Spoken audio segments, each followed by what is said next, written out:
Welcome back everyone to Udiper. This time, he'll be going through Final Fantasy IV, both the Pixel Remastered version and the 3 remake. I'm not going to include Final Fantasy IV, the After Years in this one because I saw the amount of content that is in that one and I think that deserves its own separate video, else this one will become too long. But maybe in future, when I do compile all the episodes, I will compile the After Years with the Final Fantasy IV review. So to get back on track from the previous installments, which was Final Fantasy III, even though it introduced a new job system that introduced tons of variety and game mechanics, it unfortunately fell short due to poor story writing as well as characterization, especially in the Pixel Remaster. So let's see if Final Fantasy IV will be a turning point for the series. But before we dive into the story, let's first go over the gameplay. In Final Fantasy IV, there have been numerous changes. First, the active party can now have up to 5 members, and there are a lot of characters that you will be swapping in and out during the story. Secondly, this is the game that introduces the Active Time Battle System, or ATB for short. This revolutionizes the fights in the game, where instead of waiting for everyone to have their turn, your party instead takes action once their ATB gauge fills. This forces the player to focus more on the battle and makes the fights in the game more intense due to the pressure of time. And when starting this game, I immediately felt it because I think I had a minor panic attack when choosing my moves for the first time because the time system just caught me so off guard. Because if you aren't quick enough in selecting an action, the enemy will take their turn, regardless of whether or not you have made a move. Additionally, you can swap between characters who currently have full gauges, allowing for more planning during battles. While at first this may be overwhelming, it adds a breath of fresh air to the fights as it makes it feel more challenging and in a way more rewarding. And in a way also offsets that tedium that you start to feel later in the game. And when I say it gets rid of that tedium, it really does, because I was still feeling the same amount of pressure that I felt in the middle of the game, all the way up until the end, as I had to constantly focus, make sure that my characters were using the right move, that all my characters were healed before my boss literally used a move called the Big Bang. And let me tell you, that move did some devastating damage. The ATB gauge also adds this element where if you want to use some really powerful spells, you'll have to wait for their character to load up the move because they're busy chanting it. This removes the action of you usually spamming powerful moves each turn and adds a bit more of a strategic element as well, I'd like to say, because if your character is charging up a spell, you need to make sure they're covered and have enough health or else it'll be a waste of energy. Another big change from 3 is that the job system has been somewhat changed in 4, because in 4, characters are assigned a job throughout and there's only one instance of a job change in the game, although you could argue 2, but I'll get into that a bit later. This somewhat hinders the player from choosing how they want to build a party and will be stuck with the characters they have for that leg of the story. Although, excluding the first part of the game, you'll have access to black and white spells as well as summons, so it shouldn't really be much of an issue.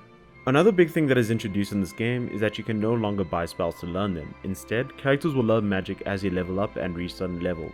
There are also certain points in the story where a character will learn a specific spell, but those are far and few in between. You also can't double wield weapons, and instead, most characters can only hold one. So with that out of the way, let's get into Final Fantasy IV. And just a bit of a side note before I get into that, for some of the scenes I may actually use some of the cutscenes from the 3D remake because, believe it or not, and I was surprised by this, there was voice acting which really caught me off guard. And I know in this day and age that voice acting is kind of a norm for a lot of games, but I was just really excited considering that I've been playing 4 Final Fantasy games straight and this is the first instance of voice acting. But unfortunately it's in dub.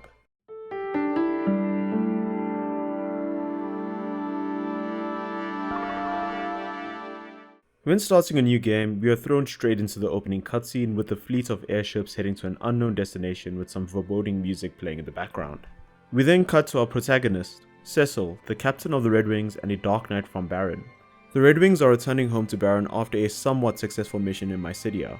However, Cecil, along with his crew, are plagued with guilt as he had slain innocents to retrieve the water crystal. Cecil then has flashbacks to Mysidia where him, alongside the Red Wings, are shown to be killing the mages that were guarding the crystal. On the flight back, his crew are unable to move past what happened during the mission. Already conflicted enough by their actions, he silences his crew by trying to justify it, saying that it was for the sake of Baron's prosperity, as their knowledge and possession of a crystal was enough to make them a threat. However, neither he or his own crew were convinced by his words, and to take his mind off it, some monsters have been sighted. After defeating the monsters, they mention that there has been a rise in monster attacks lately, Cecil feeling as if it may be an omen. Upon our arrival at Baron, Baigan comes to greet us, noting Cecil's concern over the mission the Red Wings had just returned from. Before allowing Cecil to speak to the king, Baigan requests he waits outside as he needs to speak to the king in private. He informs the king that Cecil is no longer to be trusted as he's beginning to question the king's actions. The king takes Baigan's counsel with appreciation, but says that as long as Cecil gathers the crystals, it doesn't matter and permits him entry. Cecil enters and then hands over the water crystal, where the king is in awe of its beauty, dismissing Cecil without even looking. However, before Cecil can leave, he is bothered by the actions he has just committed, and asks the king what are his intentions with the crystals. The king then quickly becomes defensive, almost antagonizing Cecil's concerns and attributing his doubts as treachery, gaslighting him into thinking that he is actively betraying the king and that he is in the wrong. For this, the king then strips him of his command of the Red Wings, with his pleas being ignored. To make Cecil prove his loyalty, he gives Cecil the quest of slaying the Mist Valley Phantom Beast and delivering a bomb ring to the village of Mist, where he is to begin journeying in the morning. Kane, the leader of the Dragoons and childhood friend of Cecil, then enters, trying to defend him by asking the king to reconsider. The king then antagonizes Kane as well, telling him that he can join Cecil on his mission. He then gives us the ring and kicks us out of the audience chamber. Confused and shocked as to what just transpired, Cecil apologizes to Kane for getting him involved. Kane doesn't mind, saying that Cecil will return to the Red Wings in no time, although Cecil isn't fully convinced. Kane then tells Cecil to rest until tomorrow and he'll handle the preparations in the meantime. Before resting, if you choose to speak to Kane, it'll give a bit of background for him and Cecil. Cecil explains that he became a Dark Knight on orders from the king and that it was meant to protect the kingdom of Baron and not for raiding, stating he envies the path that Kane chose. Kane acknowledges that he would have made it further up the ranks if he chose to become a Dark Knight as well, but instead chose to become a Dragoon. He tells us that his father was a Dragoon as well and passed away when he was young, so to keep some form of connection with him, he followed in his footsteps and became a Dragoon. Then making our way to the Western Tower, we will be stopped by Rosa, who is worried about Cecil's well-being. He tells her that he is fine but can't say the same for the Mysidians, describing it as a slaughter before leaving. Rosa again has to stop him and says that she will visit him later, looking back one more time out of concern, before leaving. Along his way, Cecil is then stopped by the Cid of Final Fantasy IV, marking the 4th iteration of him in the series thus far.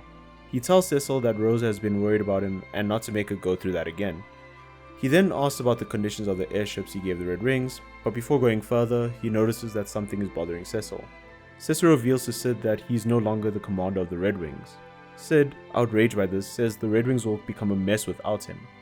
He then mentions that the king has also been acting strangely, requesting the construction of airships meant for killing people, lining up with the opinion that you can find of everyone in the castle if you go to speak to them, with some saying he suddenly has more energy out of nowhere, some noting his attitude has changed, as well as some horrible rumors coming to light about him.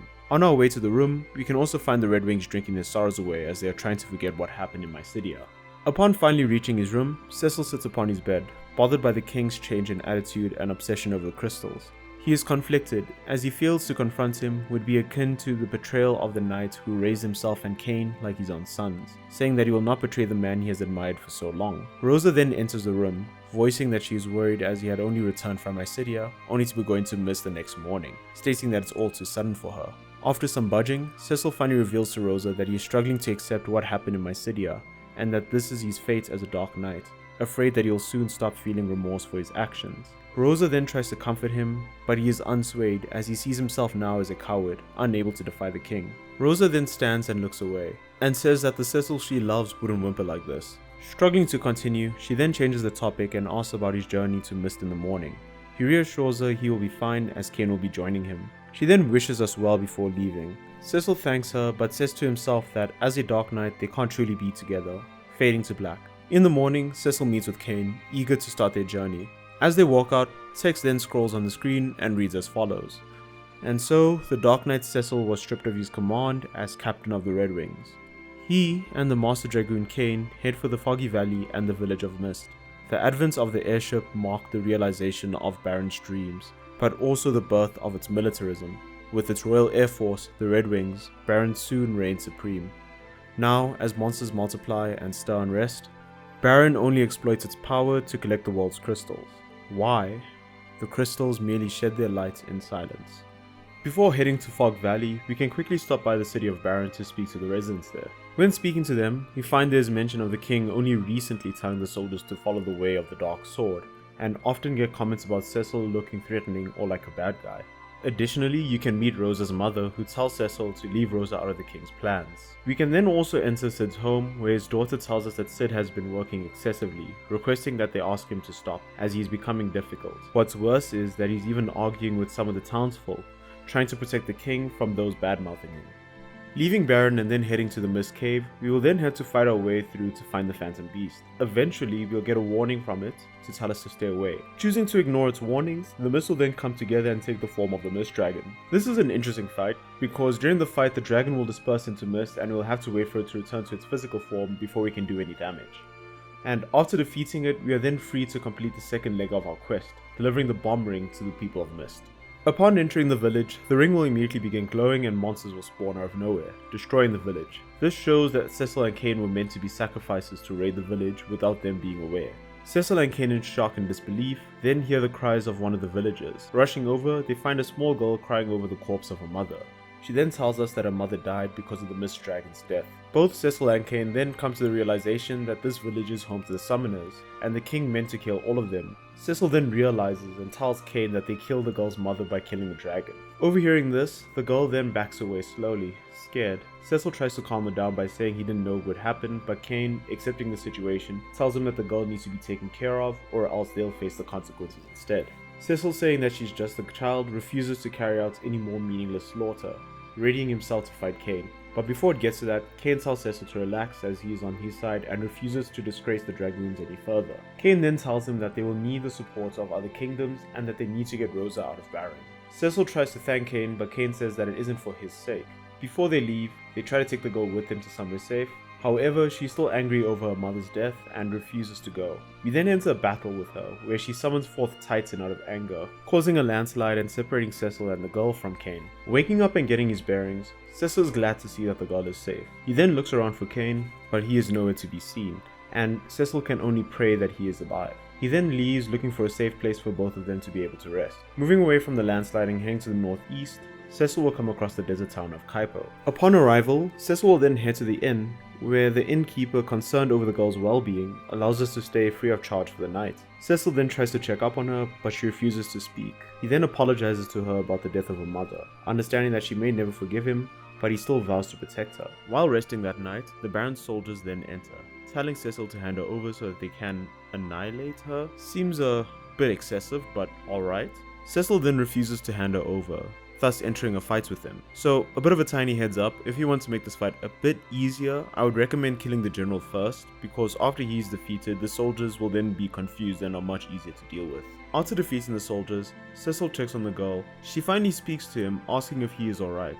He tells her that he is fine and not to worry as he will uphold his promise of protecting her. Having earned her trust, she tells Cecil that her name is Rydia, and joins the party. We then cut to the next morning, where we are free to explore the village. Speaking to the residents of Kaipo, we will hear about the cities of Damcyan and Fabul. However, we won't be able to reach them as they are blocked off by some old man in the water cavern. Additionally, there is mention of an antlion cave east of Damcyan where untold riches hide. Another of the residents then warn us of 8 water serpents being spotted near the water cavern, a warning we will need to keep in consideration for later. Then some others also speak of Anna, the daughter of Sage Teller, who ran away recently. Then speaking to this one villager, he'll mention that a damsel from Baron was found passed out on the outskirts of town, who was then taken to someone's house to recover. Looking in the houses, we eventually find the damsel and it turns out to be Rosa.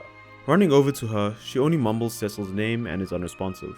Speaking to the old man in the room, he tells Cecil that she has desert fever, and to cure it, he'll need a sand ruby, which can be found in a cave where an antlion dwells. But remembering what one of the residents said, he told us that to reach Damcyan and subsequently the antlion cave, we will need to pass through the water cavern. Making haste, we will then reach the water cavern where we will have to fight through to reach the other side of the mountains. Venturing deep enough, we will then come across the old man we were told about earlier. Upon speaking to him, he realizes that Cecil is a dark knight and requests his assistance.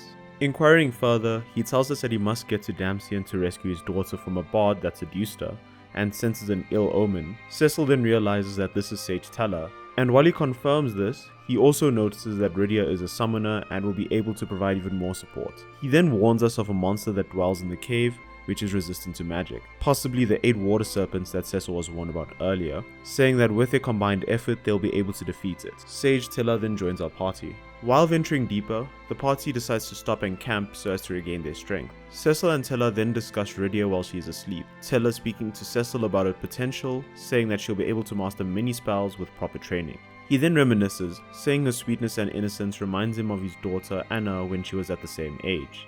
He then goes on to further explain that Anna eloped with the bard to Damcyan as he did not approve of their union, probably wondering if things could have been different if maybe he said something else. He then asks Cecil his reason for going to Damcian, where Cecil answers and says a friend of his has desert fever and needs a sand ruby. Before getting ahead of themselves, Teller reminds Cecil that they need to still handle the monster, and adds the description of it having 8 enormous tentacles. Thus, the villagers were mistaken in believing it to be 8 serpents.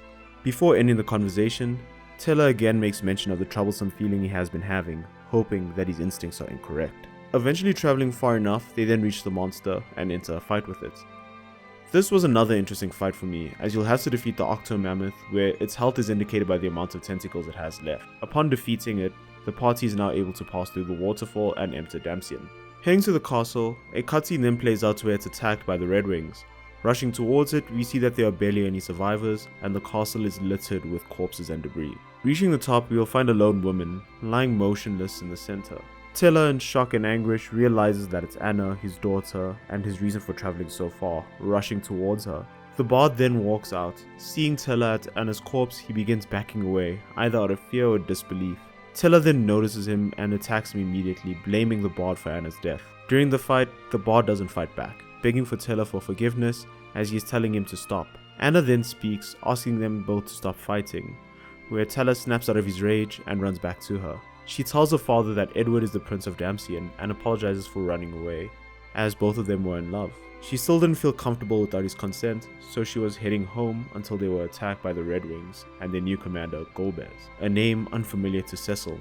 Unfortunately, she doesn't know much about the new commander except for the fact that he is strong. Edward then further explains that they attacked because they wanted their crystal, regardless of the casualties. Edward further explains that everyone shielded him from the arrows, including Anna. Teller, hearing this, realizes that she loved him enough to give up her own life for him. She then passes away, apologizing one last time to her father and telling Edward she loves him. Teller, stricken with grief and anger, then turns his anger towards Golbez, asking Edward about any information he has on him. Edward just says that he arrived in Baron and became the new commander of the Red Wings, breaking down into tears as he explains that Golbez is leading them in finding the crystals. Teller then tells him to stop crying as it won't bring Anna back and vows vengeance upon Golbez, saying he'll personally take his life. Cecil tries to stop him but is pushed out of the way.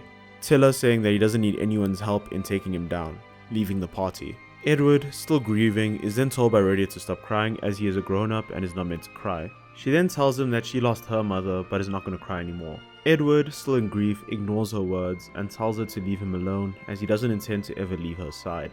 Cecil then walks up and slaps Edward out of it, telling him that he is now the ruler of Damcian and should start acting like it, saying he owes it to both his people and Anna. He then introduces himself to Edward and then explains he needs his help as his friend in Kaipo is suffering from desert fever, and only the Sand Ruby can help her. Edward then asks for her name and Cecil tells him that her name is Rosa. Edward then turns to Anna's body and says that he can tell that she is important to Cecil as Anna was to him. He then speaks about the ruby and where it can be found. Furthermore, he offers his assistance as well as his hovercraft, allowing them to reach the cave by crossing the shallows. Before the party leaves, Edward comes back and says goodbye to Anna one last time and then rejoins them. As mentioned previously, with the hovercraft we will be able to pass over these small rocks and reach the antlion cave. Upon reaching the end of it, Edward will step forward and the antlion's fangs will pop out. He reassures them that it's okay as antlions are quite tame and don't attack people. However, when he tries to reach for it, it attacks Edward, and both Cecil and Rhodia step in to help fight it. After defeating it, the party obtains the Sand Ruby. However, Edward is still in shock as up until now antlions have been harmless, but Cecil informs him that the number of monsters has been rapidly increasing as of late, and that their behavior is changing, unable to shake the feeling of this being an omen. Moving past this and heading back to Rosa, the party will then expose it to the light of the Sand Ruby. She then immediately wakes up and is happy to see that Cecil is alive. He goes to check up on her and says that she is fine as they told him Baron he died due to the earthquake and mist and is happy to see that they were mistaken. After apologizing that she had to go through that, he then asks her about Golbez. She tells him that he was appointed as the new commander of the Red Wings by the king himself and that she feels he's manipulating the king to collect the crystals for him, on account of the king's strange behavior. She further explains that with the water crystal, the king will go after the other crystals, that being the fire crystal of Damcian, the water crystal of Fable, and the earth crystal of Troya. Edward then informs her that the fire crystal has already been taken.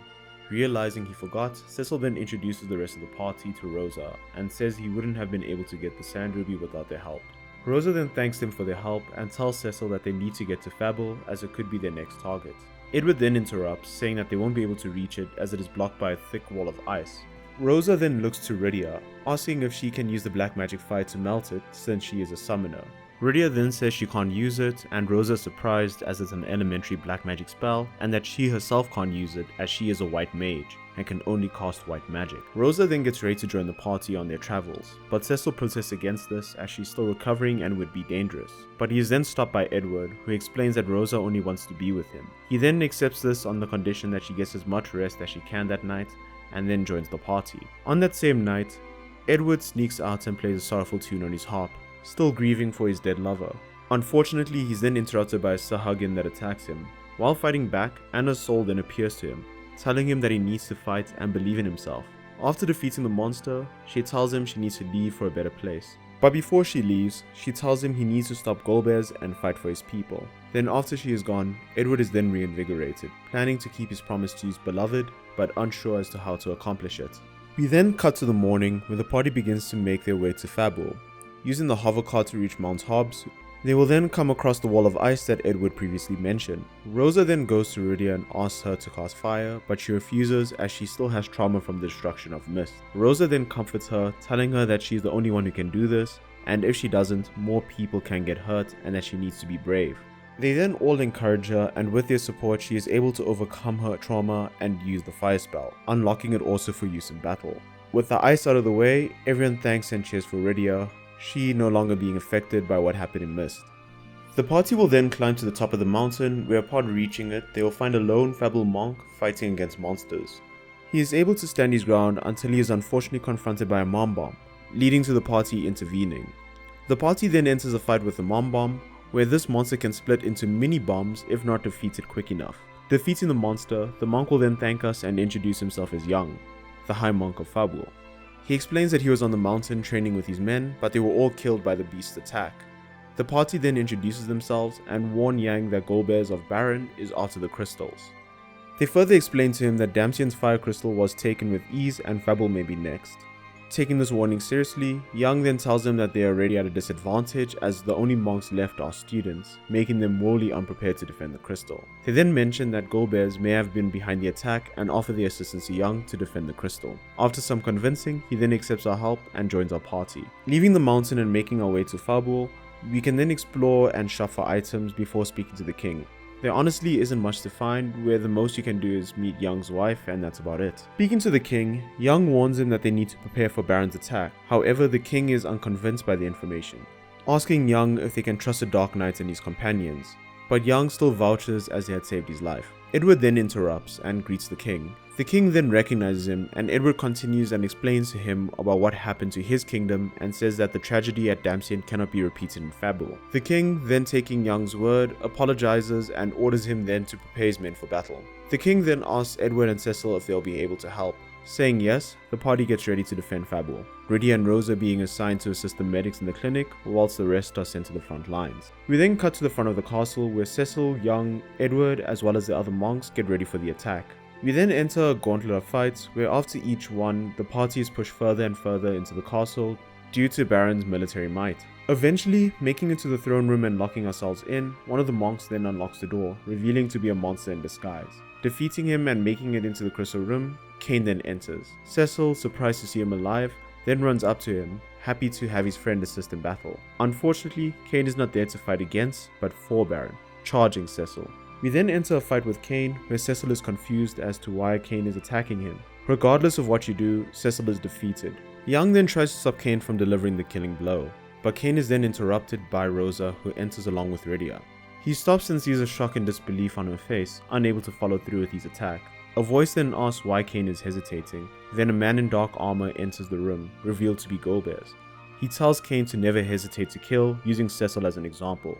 But Young and Edward step in and get blasted by Golbez's magic. On Golbez's order, Cain then fetches the crystal, but Rosa tries to plead with him to stop. Seeing that he is influenced by her words, Golbez then kidnaps her and leaves. Before leaving, Cain tells Cecil he won't be so lucky next time, then follows Golbez, Cecil powerless to stop him. Once they leave, the remaining party lie defeated, except for Rydia, who casts Cure to heal them all. The party then gather, recounting what has transpired, all of them saddened through the numerous failures they have experienced. Rydia then cheers them up, telling them that they now need to go help Rosa while also retrieving the crystals. Young and Edward then agree with her, ready to help Cecil as he helped them. The party then head to a nearby inn, resting and deciding on their next course of action. Before rescuing Rosa, they realize they need an airship and will need to sneak in and steal one from Baron. Cecil then adds that Baron's naval force is relatively weak, giving them a way to get in via the water route using a ship or boat. With the plan laid out, the party then decide to rest for the night, planning to request a ship from the king in the morning. But before ending this conversation, Young then asks about the dragoon that attacked them earlier. Cecil explains that his name was Kane, but since they last spoke, he's no longer the man he once knew. During the next morning, we cut to the king agreeing to prepare a ship for the party to use and ask for Young to accompany them. He then hands Cecil the Deathbringer, a sword of darkness which belonged to a dark knight that came to Fabul many years ago. He says that darkness can never prevail over true evil, but has faith that Cecil will be able to slay Golbez. Before leaving, you can also speak to some of the Fabul residents. If you speak to Young's wife, she explains that due to a non-stick frying pan, she was able to hold off the soldiers. Also, speaking to some of the guards, they'll mention a rumor that is spreading among sailors about the sea god's wrath. Leaving Fabul and going to the ship, a cutscene plays where Young's wife wishes them safe travels on their journey. The captain of the ship, happy to have us on board, then departs, and Young's wife waves goodbye to us. During the journey, the party then discuss their plan of action, but Edward is suddenly looking unwell, possibly from seasickness. The party then continues on their way, but suddenly the sea starts shaking and the skies turn dark. Leviathan then appears before us, forcing the captain to have to change course. The ship then gets hit and Rydia falls off the ship. Young then immediately jumps in to try and save her. Cecil then tries to help, but as he does so, Leviathan then dives and causes a maelstrom to form in the ocean, causing the ship to be sucked in. He then wakes up on the coast, alone, with no one around him. He tries to shout their names to no avail and fears the worst, coming to realize he's all the way back to square one. So before going on with the story, I'd like to take a bit of a pause here and just discuss my overall thoughts of it thus far. Overall, I'm enjoying the game's story much more than Final Fantasy III, as there's much more to latch onto. In 4, there's also more focus on the characters themselves compared to the previous installments. Because even in Final Fantasy II, which was the most story focused out of the 3 that I've played thus far, the characters didn't have this much interaction between one another. When looking at interviews and information regarding it, Square was aiming to have this be a much more story focused game, making it more serious and adding more weight to it. こうはね、やっぱ暗黒騎士から始まるし、はい話は重くしたかったんですけど、時田が結構演出をやったんですけど、はい、いわゆるスクリプトを書くような仕事なんですけど。いちいちくるくる回すんですよ。時田さんが回ってたね。だからこれ回すこっちはちょっとストーリーとしては重くしたかった。はいだから、途中回転禁止令出しました僕は。Additionally, they also wanted this to prevent players from feeling lost as to where to head next. This made a lot of sense, as one of the previous issues I had with 3 was that there isn't really any good reason for why you're heading from one location to the next. And because of that, I ended up feeling lost at points, as well as not feeling as engaged with the story or what was going on with the game. I don't really have many issues with the story thus far because I think it's quite well done.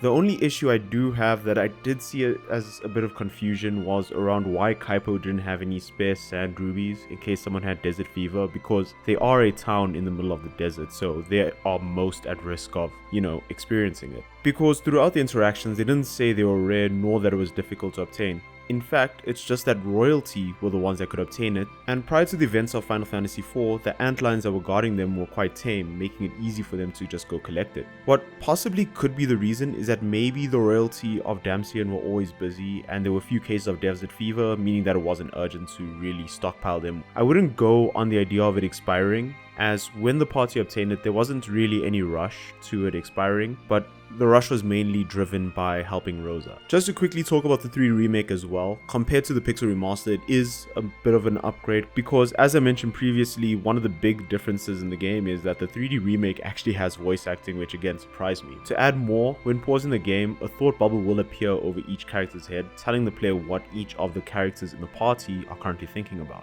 While a lot of these thoughts are reactionary and related to the current situation, some add more depth to the characters as they go over what they are feeling in that moment of time. As with 3, there's also an opening movie when starting up the game, and one last thing before moving on, these games have amazing soundtracks, and the best one I've found thus far is in Final Fantasy IV. If you listen closely to the background, I'm trying not to play Beneath the Mask Rain, and instead trying to play through all the soundtracks that are from Final Fantasy IV. And while the soundtracks from 1 to 3 were okay, this one just hits differently. So, with that out of the way, I want to talk about the characters now. First, I want to talk about Cecil. At the beginning of the story, Cecil is seen to be demotivated and conflicted, unhappy by following the path of the Dark Knight, as the only reason he became one was to support the King of Baron, who he idolized and saw as his hero, feeling that he owes him an unpayable debt for raising him and Cain. But after the actions in MIZU, he starts to feel helpless as he feels that going against the king is to betray him, but to continue following him could make him go against everything he stands for, becoming an issue of loyalty or doing what is right. The situation is also made much worse when he tries to confront the king and instead gets antagonized. It seems that this has been going on for a while, as Rosa implies that he has changed, as she says that the Cecil she loves would never whimper like this. This further implies that the king and his change in behavior has gradually worn his spirit down over time. What's more is that it's mentioned by the residents that the soldiers only recently picked up the path of the Dark Knight and they are unsure as to why. Throughout the story, Cecil views his path as something evil, and due to the feelings that he couldn't truly be with the one he loved, it adds some underlying stress on him that further wore him down much quicker. Even early in the game, his dislike for the path was shown, where he mentions to Cain that he is envious of him, as Cain chose to become a dragoon instead of a Dark Knight, as Cecil may have found this to be much better and a more noble path. Cecil then finally reaches his breaking point in Mist, where he cannot handle his actions anymore and stands against the king. From this point forward, you can see his true nature show through his actions and behavior, and that they oppose the ideologies of that of the Dark Knight. Throughout the game, a Dark Knight is viewed as someone who brings death and destruction, showing barely any humanity. The design of the Dark Knight armor also shows this, as in the character portraits in the Pixel Remaster and the opening cutscene of the 3D remake, their face is covered up by the mask, and the armor is that of something evil or sinister. What's even more, all of the weapons we get for this class tend to have menacing names, although there aren't many, with one of the swords even being called the Deathbringer, adding on to how this path is meant for death and destruction. But through his actions up until this point, Cecil is shown to be kind and caring, wanting to protect those he cares about and avoiding needless killing, polar opposite of the Dark Knight. After the earthquake, it seems that he's also now trying to make up for all the wrongs he has committed as well, as he promised to Rydia after destroying a village to protect her, and is not ashamed to admit his wrongdoings whenever speaking about it, and does not deny his role in aiding Baron. But it seems that even though he is redeeming himself, he's still not fully accepting his role, considering the fact he is getting more powerful equipment for the path of the Dark Knight, and is beginning to rely more on the powers of darkness and hasn't embraced the power of the light. Moving on from Cecil, I would like to go over the other characters. Next up is Yang. From his appearances, you can tell he's righteous, serious, and has direction in his life. I'd argue and say even the most in the party in the beginning of the game. Unlike the others, Yang already knows what he wants, understands his roles and responsibilities, and is sure of his actions, although not to the point he is cocky. Unlike Cecil, he is adamant about his beliefs and has a stronger conviction, able to argue against his own king and leads his students and fellow monks, hence why he earned the title of High Monk. Unlike Edward, he has courage and knows what he needs to do, able to not dwell on the deaths of his students and fellow monks to the point he is paralyzed and willing to fight against the Red Wings on his own.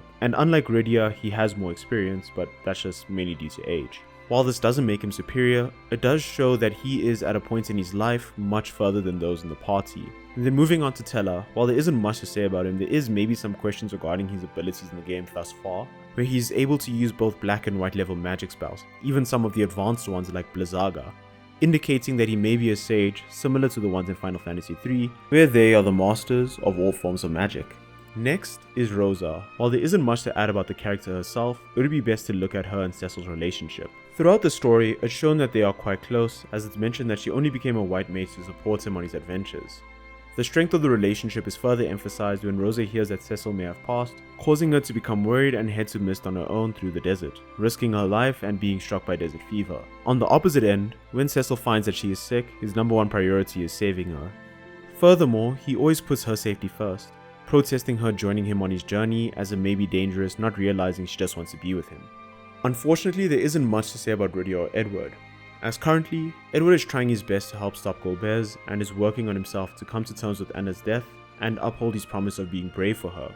For Rydia, she has become stronger throughout and has matured as she is able to motivate the party when they are at a loss. Also for Cain, I don't want to go too deep into his character just yet. These characters don't have as much development as the ones I've mentioned previously, but I will revisit them a bit later when we get deeper into the story.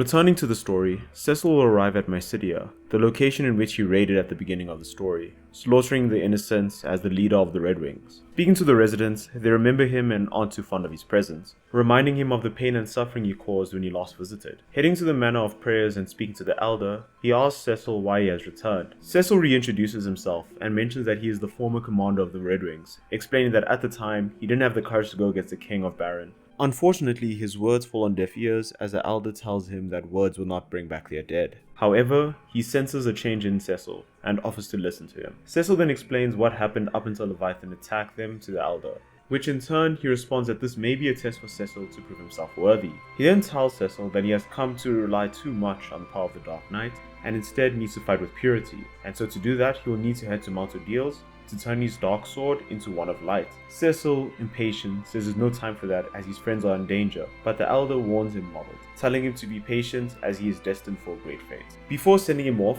he warns Cecil that the mountain is quite dangerous as many have died journeying there. Cecil accepts this risk, and acknowledging his resolve, the elder calls upon two apprentice mages to aid him on his journey. The twins, Param and Pollum, or as I like to call them, the most confusing characters in the Pixel remaster. I just kept forgetting who was the brother and who was the sister, and just the difference between them is Param is the dignified sister who is studying to be a white mage, whilst Pollum is the obnoxious brother who is studying to be a black mage. With Cecil now forming a party with them, they then set off to Mount Ordeals in the east. Reaching the mountain, the party is blocked by a wall of fire that Pollum makes quick work of, allowing them to climb the mountain. While Pollum and Param argue, we cut to Golbez in his forts with Cain and the captured Rosa. Golbez then summons forth one of his elemental lords, Scarmillion of Earth, commanding him to stop Cecil from ascending Mount Ordeals.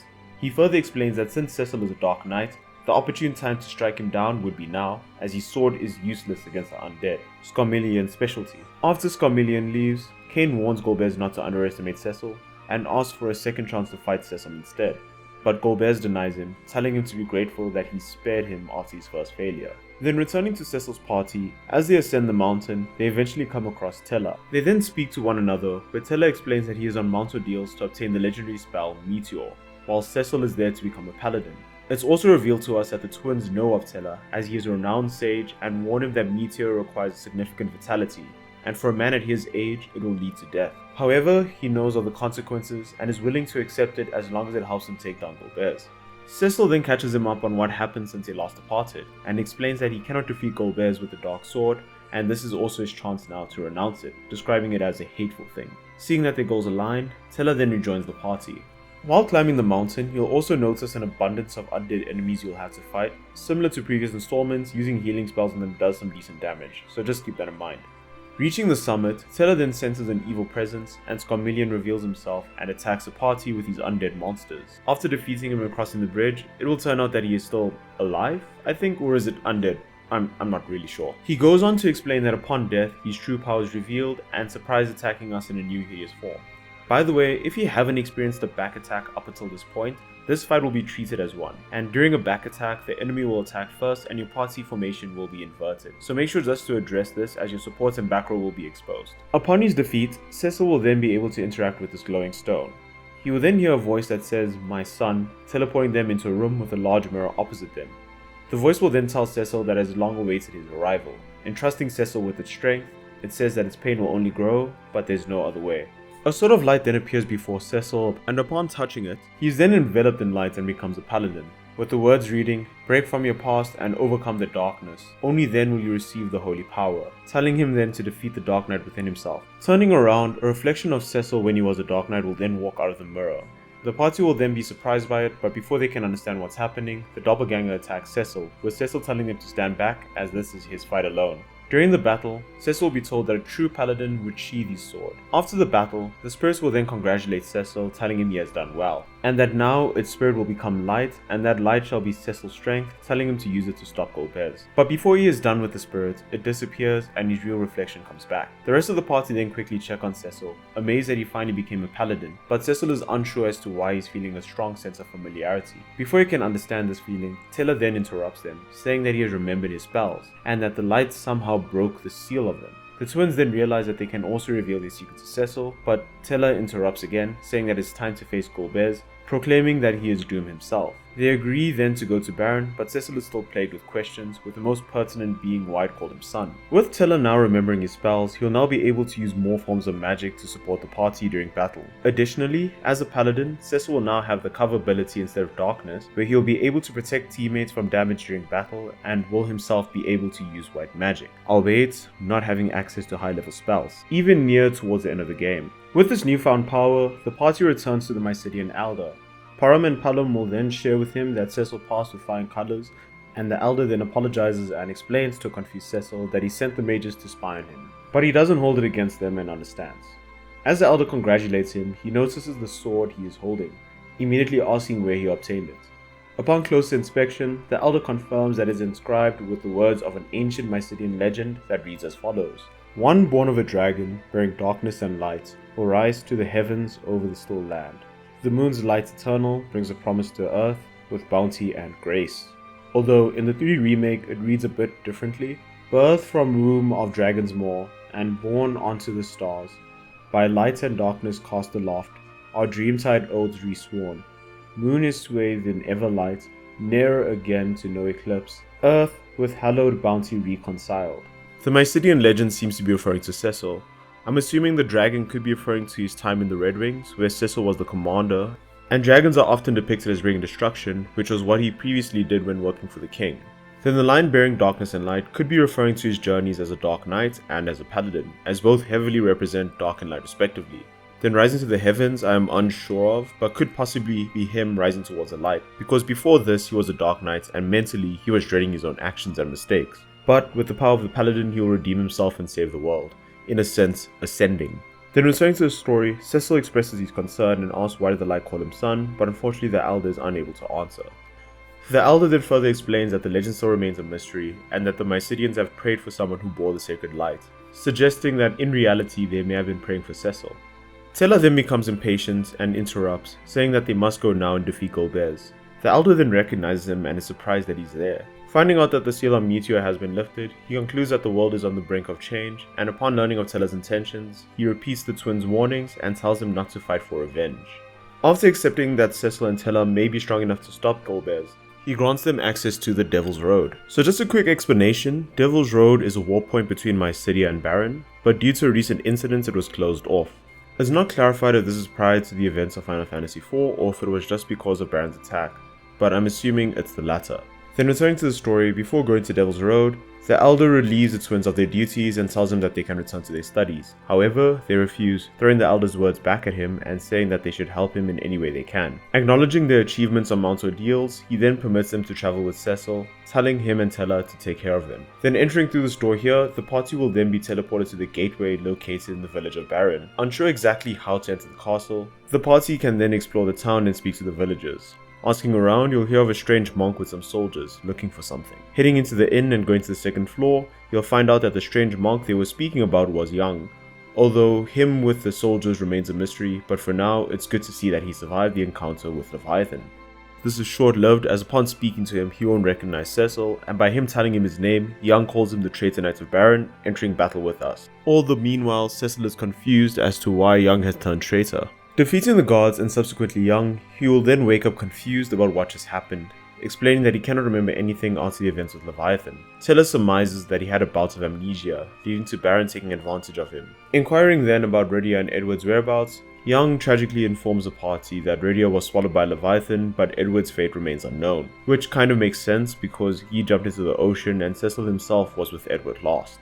Regaining his composure after the news, he says that for now, they need to find a room away from prying ears. They find a place to rest in the nearby inn, where Cecil then introduces Young to the rest of the party. After Young apologizes to the party for his behavior while brainwashed, the party then discuss how to get into the castle and find Sid, and subsequently find an airship. While thinking of a way to get in, Young finds that he had Baron's key on him from when he was brainwashed and in command of the guards, giving us a way to enter the castle. Resting for the night, the party then plans to infiltrate the castle in the morning. Leaving the inn and going to this door here, the party can then enter the old waterway. Traveling through it and reaching the surface, the party can infiltrate the castle via the moat. Reaching the center room, Baigan will immediately call out to Cecil. He is glad about Cecil's return, but Cecil, being worried, asks if he has also been influenced. But he responds saying that he would never, as captain of the royal guards, his loyalty lies with Baron.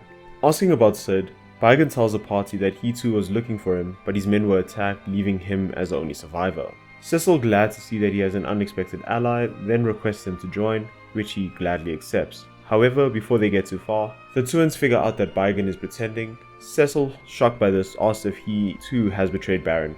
Baigan immediately drops the act and reveals that Golbez's wishes are Baron's, and to help him, he has been granted power by Golbez. The party then enters battle with Baigan, who takes on an inhuman form with snakes for arms, where he will use powerful spells to do damage and stun the party. During this fight, you can attack his main body and his arms, but I'd recommend taking out the arms first, because if you take the body down first and his arms are still there, they'll cast self-destruct, doing a significant amount of damage to a single ally while also destroying themselves. After the battle, Cecil will still be in shock at what happened to Baigan, as he always seemed loyal, and thanks the twins for figuring out that he was pretending. Entering the throne room, Cecil will speak to the king. While the king is happy about Cecil's return, he criticizes him for becoming a paladin, stating that a dark knight was of more use to them. The king in front of us then reveals that it's actually Cagnazo, the Lord of Water, and further explains that the old king refused to give up his kingdom, so he was killed, and subsequently replaced with an imposter. Furious about the king's demise, Cecil then enters battle with Cagnazo. During this battle, he will constantly attack the party with Tsunami, a powerful attack that deals damage to the entire party. After defeating him, Sid rushes in ready to fight the imposter for locking him up. Happy to see him alive, Cecil goes over to him and explains the situation, while he also gets acquainted with the party. After catching Sid up, Cecil then asks about the whereabouts of his new airship, to which he replies that he hid in a spot no one would have thought of and leads the party to it. But before the party can leave the hallway to the throne room, Cagnazo's voice then laughs and speaks to them again, trapping them in the hallway and making the walls close in on them, making their demise almost certain. However, while the party is panicking, Porum and Pollum look at one another and know what has to be done. They thank Cecil and Tella for their company and wish them luck on the rest of their journey. They then cast Break on themselves while holding the walls, turning themselves into stone and preventing the party from being crushed. Cecil looks on in horror at the statues, unsure of what to say. Tella immediately tries to cast Esuna on them to cure them, however, since they turn to stone of their own free will, it's ineffective. Additionally, if you come back later to try and free them by using a golden needle, it won't work. It makes you feel as if no matter what you try, the choice the twins made is final and they knew the consequences. The party, having various responses to the sacrifice, then carries on, with Sid telling them it's time for payback. We then cut back to Golbez and Kane, where they are watching the situation evolve from afar. They are uncertain on how to get the lost crystal, but Kane suggests having Cecil fetch it, with Rosa being used as leverage. Golbez accepts this and also adds the detail of getting rid of Cecil at the time of exchange, effectively killing two birds with one stone. Before Kane leaves, Rosa calls out to him in an attempt to stop him, but Kane just looks back and tells her that she will soon see that he is superior to Cecil. Returning to the party once again, Sid reveals the hidden location of the Enterprise, his latest airship that he was working in secret, and a name that is familiar to us if you have played Final Fantasy III. After admiring Sid's cunning of developing the airship in the castle walls, they then take off into the sky. However, before they can fly off anywhere, a red-wing airship flies next to us, with a white flag raised. The two ships are then connected, and it's revealed that Kane wants to parley with the party. For the uninitiated, a white flag doesn't necessarily mean surrender. It could also mean truce or that the enemy wants to parley. Upon speaking, Kane briefly mocks Cecil, but Cecil ignores it and asks if Rosa is safe. Kane doesn't exactly answer his question and tells him that he'll give her back in exchange for the Earth Crystal. The party are then angered by his cowardice as he leaves. Cecil, unsure what to think of Kane, doesn't dwell on the issue and instead tells Sid to begin flying to Troya. Before going directly to the castle, we can stop and walk around the nearby village to learn a few things about Troya. For starters, the kingdom is ruled by women, as you'll see that a majority of the population you meet here are women, including the soldiers. In addition, you can also find this underground chocobo operation where you can find a variation of the chocobos from Final Fantasy III, the black chocobo. Unlike the yellow ones, after you dismount it, they will remain there, and when you interact with them again, they will automatically fly back to the place you mounted them. They can also fly and land in patches of forest, which will be a bit more important later. You'll also discover that instead of having a single ruler, the kingdom is ruled by 8 sisters, which is statistically insane but interesting nonetheless. If you also explore the castle, you'll hear mentions of a Damsian man claiming he is a prince who drifted there. Heading to the infirmary, the party can confirm their suspicions and find Edward lying at rest, gravely sick from the encounter with Leviathan. The party will then speak to him and he'll be relieved to find Cecil and his party alive. He readies to join, but Tella tells him to stop as he'll only be a burden. Edward then asks Tella again for forgiveness, still blaming himself for Anna's death and feeling he will never be able to atone for it. Seeing that Young is alive, he then asks about Rydia, but Young breaks the bad news to him and explains what happened to her. Sid then tries to cheer him up by thanking him for his help, suggesting he joins him on the Enterprise later.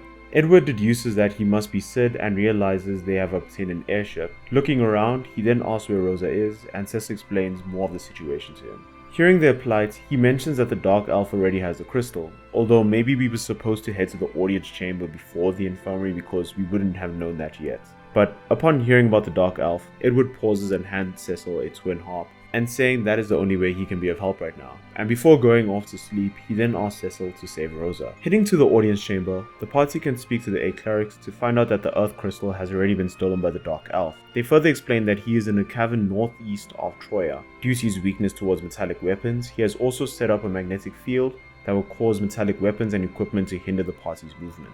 And to make it fair, they mention they are willing to lend it to the party as long as they reclaim it for them. To reach the island where the cave is, you will need to make use of the black chocobos that were mentioned earlier. You can't use the airship as there is nowhere for it to land. And to find these chocobos, you will need to head to the nearby chocobo forest, which can be found right here. In this forest, you'll encounter 3 types of chocobos, the white, yellow, and black variety. I already explained the last 2, but the white chocobo isn't one you can ride. Instead, if you interact with it, it recovers your party's MP.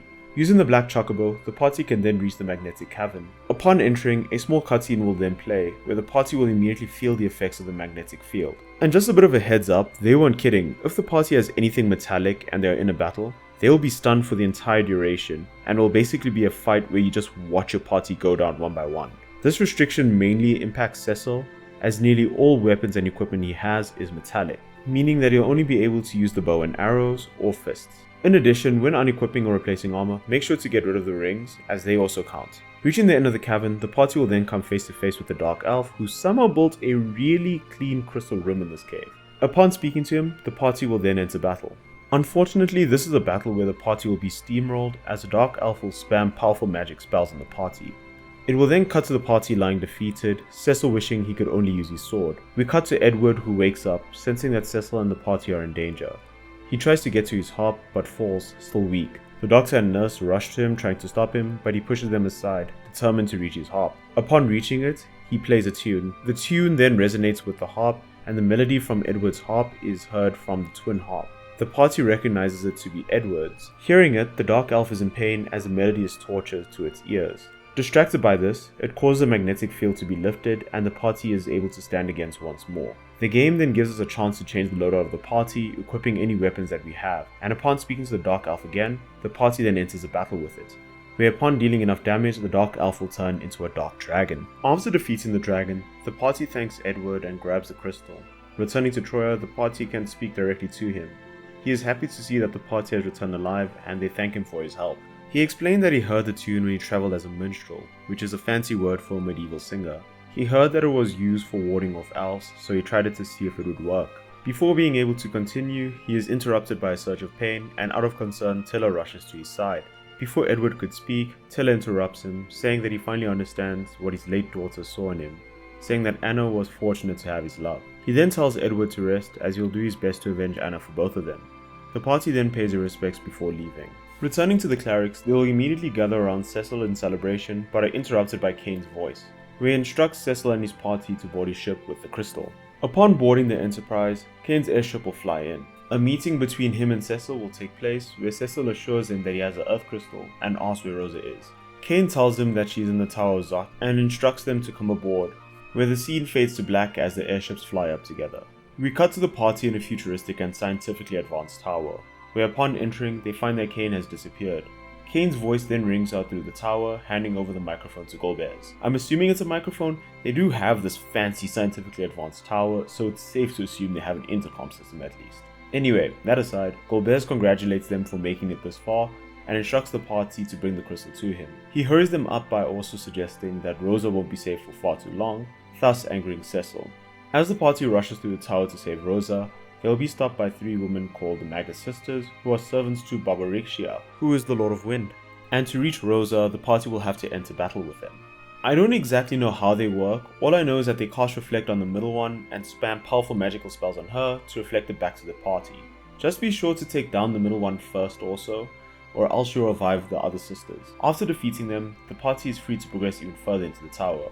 where shortly after they'll arrive in a room where Golbez and Kane await them. Golbez welcomes them, but Cecil immediately asks the whereabouts of Rosa. Before answering them, he demands the crystal before telling them where she is. After receiving it, Golbez backs out on the deal, double-crossing them. Teller, losing his patience, pushes Cecil out of the way, ready to enact his revenge on Golbez. He enters the battle with him, casting all of his black magic spells and ending on Meteor as his last resort. Golbez, surprised by Teller's power, is then defeated. Unfortunately, it is like everyone warned him. The spell was too much for his body, and thus he collapses. Shrugging off the power he witnessed, Golbez says it matters not as he has the crystal. He looks over to Kane and also sees that Meteor broke his hold over him. Golbez leaves, but as he does so, Cecil tries to stop him, only to be blasted by his magic. Walking towards Cecil, Golbez gets ready to land the killing blow, but stops. To be honest, I kind of wish Cecil didn't say anything here because it doesn't work in either version and is worse in the 3D remake. Why? Why now stay your hand?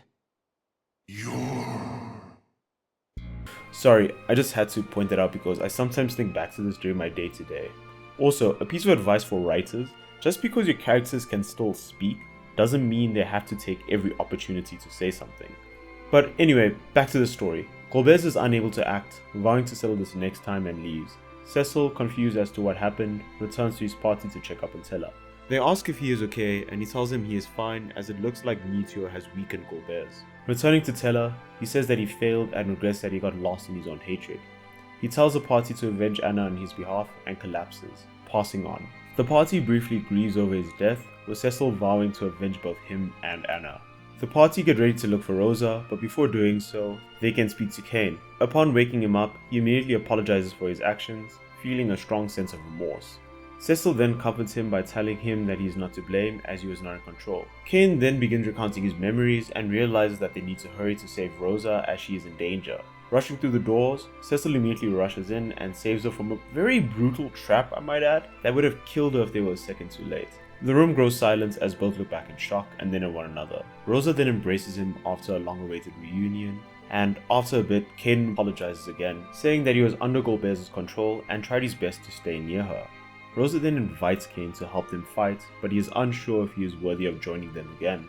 Sid interrupts, telling them that they still need to escape and there's no time for whatever is going on. Cecil interrupts, telling Kane that it's time to go, where Kane and Rosa rejoin the party. Before leaving, the party is interrupted by Barbarisia, the Lord of Wind.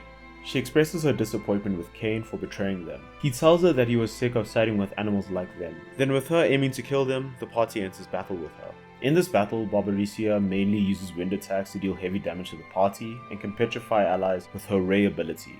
She switches between a human form and tornado form, where in the tornado form, only Kane's jump attacks can damage her. After defeating her, the tower begins to collapse and Rosa casts teleport to safely warp them out of the tower. She teleports them to Cecil's room in Baron. Before proceeding, Kane reveals to the party that the Dark Crystals of Legend are real and that Golbez still needs them. He explains that they are beneath the surface of the earth in the underworld as he overheard Golbez discussing this, and he further adds that when all the crystals are gathered, a part of the moon will open. Unsure of the meaning of this or what is on the moon, he gives Cecil a magma rock, a supposed key that will help them reach the underworld. Kane is unsure of how it is supposed to be used, but he is confident it will lead them to the underworld. Unsure what to do next, Sid interrupts and suggests they look around. Rosa mentions that the Enterprise was destroyed when the Tower Zod fell, but fortunately Sid equipped it with an autopilot, confident that it returned home. With the plan set, the party rests for the evening before setting off to find the path to the underworld. But amidst all of this, Cecil is still plagued by Golbez's inability to finish him off. Before we move on to the next chapter, I want to take a moment to share my thoughts on what has happened so far. The story is continuing strong, with my only complaint is that I wish Cecil as a paladin had more utility. After his transformation, he only has some recovery moves and limited access to white magic up to Cura. I feel it would have been better if they granted him access to holy attacks or abilities that dealt holy damage. This would align with his role, as even Rosa, a white mage whose purpose is to aid those in need, has access to these abilities, whereas the Warrior of Light has none. Perhaps it was to contrast the Dark Knight job by minimizing its offense, but it ultimately weakens him for the remainder of the story, making it feel as if he took on the Red Mage job. Aside from that, I appreciate that the Chocobos in Final Fantasy IV have been given more utility, In Final Fantasy III, you could ride them, but they served little purpose outside of that and were often a hindrance, as by the time you mounted one, you would have already reached your destination if you walked by foot. Here, they are actually needed, making them a more meaningful addition to the story, albeit for a short period. Moving on from that, next I want to revisit Cecil's development. As I mentioned previously, Cecil despised the path of the Dark Knight, something he confirms explicitly on Mount Ordeals by calling it a horrible thing and saying that he can finally unburden himself of it. After renouncing this path and becoming a paladin, this transformation improves him in multiple ways. Throughout the story, there are moments when Cecil refers to Rosa as a friend. It's unclear whether he does this to protect her or out of caution since he didn't yet trust them. Another more likely reason is that he believes that due to his being a Dark Knight and her being a White Mage, they can never truly be together. This is explicitly told to us in an early line where Cecil acknowledges that they both knew they could never be together, despite the clear affection they had for one another. By constantly calling her a friend, he might have been trying to convince himself that nothing more could come of their relationship. However, after reuniting with Rosa late in the story, Cecil embraces her, no longer burdened by the darkness and as a paladin. This shows that he finally understands what is important to him and accepts their feelings for one another. Another interesting aspect I want to look at is when confronting Baigan and Carnazo, where it seems he experienced a bit of a wake-up call. After defeating Baigan, Cecil was surprised by his betrayal, as he always thought he was loyal. What's more, after the king was revealed to be Carnazo, it indicates that the actual king has been dead for quite some time. This explains why he suddenly started becoming extreme and was searching for the crystals. There was also foreshadowing about this early in the game, where one of the mages mentions that the king is suddenly full of energy, which was unlike him, further supporting the idea that he was pretending to be the king for quite some time. The reason they chose to take over Baron as well was specifically because of their airships. In the opening cutscenes of the game, it was mentioned that the advent of these gave rise to Baron's military might, hence why throughout the story we see that none of the other kingdoms can hold back against their airships. The reason I said this was also a wake-up call for Cecil is that it may have highlighted the pitfall of following one's leader blindly and unquestioningly. Baigan is an example of what could happen, because when Cecil stated that he always saw Baigan as loyal, it was possible that he was correct. However, Baigan was so loyal to the king that he did his best to warn him of any possible issues. For example, he warned the king in private before allowing Cecil to enter. This may have made it easier for Gobez to possibly brainwash him, as he probably never questioned the king's actions, and anyone who opposed him was already considered a traitor in his eyes. Moving on, I next want to talk about Kain. In the beginning of the game, it seems that he and Cecil had an unbreakable bond, as Kain came to his defense without questioning, even cheering him up. However, throughout the story, it becomes clear that there is a bit of a love triangle between him, Rosa, and Cecil. During the destruction of Mist, he mentioned that he wasn't betraying Baron for Cecil's sake, and considering that there are few relationships he is shown to have, it's likely it was for Rosa's sake, as he also mentioned they need to get her out of Baron. This is further suggested when, during the Tower of Zot scenes, he shows hints of an inferiority complex towards Cecil, as he possibly feels that Rosa sees him as superior to Kain, hence why she's in love with him. This is further supported when he says he will show her that he is superior to him. His feelings for Rosa are also hinted during the opening movie, where he looks unhappy with the relationship and even looks away when Cecil and Rosa embrace one another, probably feeling some envy. After returning to his senses, he does show some signs of remorse as he initially refuses to rejoin the party, feeling as if he caused too many issues. But after Cecil and Rosa convince him, he seems to regain his motivation, trying to channel that regret into stopping Gobez. Although one thing still confuses me, when he was evil, it was hinted that he was still in love with Rosa and was trying to protect her. But why would he allow it to be in a trap that nearly killed her? When he returned to his senses, he mentioned that he did his best to remain close to her at any cost, but he still placed her in a trap that nearly cut her in two. A possibility could be that he got fed up with her after numerous attempts and gave up, but I feel that is unlikely because he mentioned he wanted to show that he was superior, but there was no point in proving that. I think maybe it was an oversight in the story, as I can't find a way to justify all of his actions. So moving on from Kain, I now want to discuss the other characters. Unfortunately, there's not much to say about Young and Rosa, as for this part of the journey they take a back seat. I also wanted to express how much I enjoyed Palom and Parum's interactions throughout. Although it was short, I feel the interaction characterization added a bit of charm to the story, making it more memorable. And without them, I feel the story may have become too dark, as I feel they were intentionally added after the events of Leviathan, as fans may have grown attached to the party and could be in a bit of a low mood after they all supposedly die. So this may have been the game's way of cheering up the player. Then finally, the last two characters that shown growth during this section were Edward and Tella. When the two first interacted with one another, Teller refused to acknowledge his and Anna's union, which led to Anna running away and her subsequent death. At first, he seemed to blame Edward for her death, but after Anna's final words, Teller seems to have eased up on Edward. However, his tone may suggest that at this point in the game, some part of him still blamed Edward for misleading his daughter and in a way held him responsible for her death. The only reason he may not have been so hostile towards him after her death is that before she passed, she revealed that she gave up her own life to save his, and for Teller to attack Edward would be in a sense dishonoring her death. But after the events with the Dark Elf, and Edward saving them by dispelling the magnetic field, he seems to have come around, witnessing Edward's newfound bravery as he played the harp while still critically wounded. After retrieving the crystal, he even rushes to Edward's side, telling him to rest, as he will no longer avenge Anna solely for himself, but for the both of them. Unfortunately, near the end, Teller loses too much vitality through the meteor spell, and in his final moments, he expresses regret, letting his quest for revenge get the better of him, realizing that the only person who lost was him. And in Teller's death, there is an important lesson for Cecil, that getting lost in revenge against Gobert's will only cause more suffering, and he shouldn't let it consume him as it did Teller.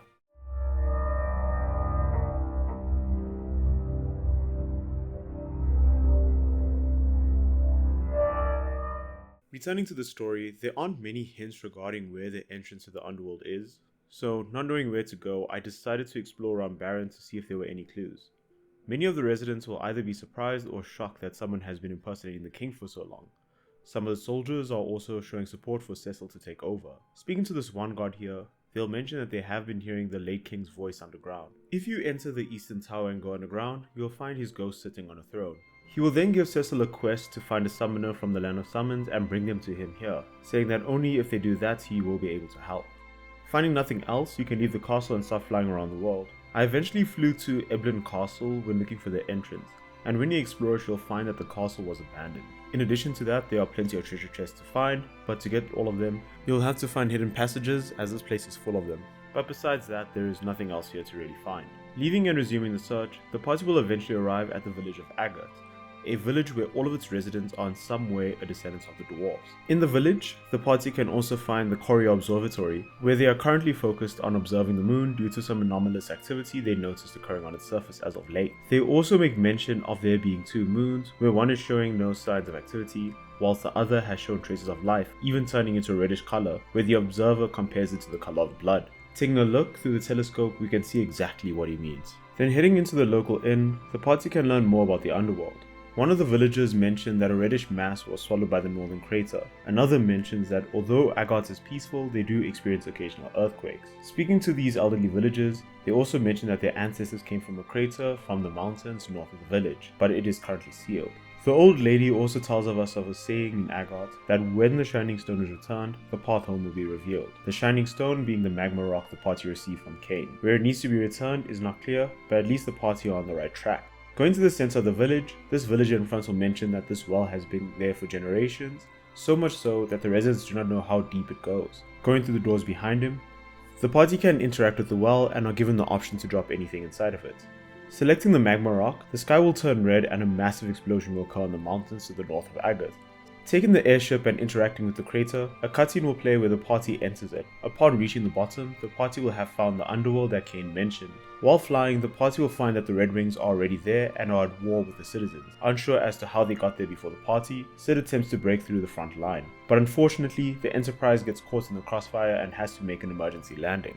Waking up, Cecil checks on everyone, making sure they are alright. Unfortunately, it's risky to fly the Enterprise in its current condition, thus they will have to continue on foot from here. The party heads to the nearby Dwarven castle, where they then speak to King Giat. The king will welcome the party and ask their reason for being there, where Cecil tells him that they are in the search of the Dark Crystals. He notices that the party is not with the Red Wings, as he witnessed their airship being attacked by the Red Wings themselves. He informs the party that they have already lost 2 of the crystals, and also tells them that the tanks outside belong to them, and they are currently doing their best to stop the Red Wings from getting the rest. The king then asks the party for their assistance using the Enterprise, but before they can do so, Sid mentions that it was damaged from the crossfire and needs to be taken to the surface for repairs, saying that he will also need to upgrade it with mithril to armor it better against the heat, where the party wish him luck before he leaves. The party resumes a conversation and asks King Giotto the locations of the crystals. He reveals that one of the crystals is actually behind his throne in the castle. Upon him finishing, Yang interrupts the conversation as he senses someone spying on them, where one of the dwarven princess's doll hops in the background.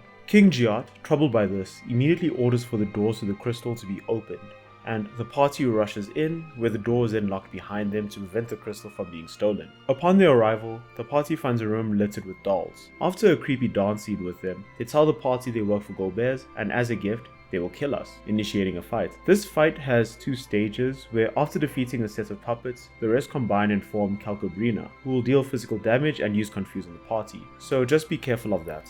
Also, something weird, when playing through the 3D remake, once you defeat the puppets, that's it, Calcobrina is absent for some reason in this version. Returning to the story, upon their defeat, they say that even though they have been defeated, Golbez is now aware of the location of the crystal.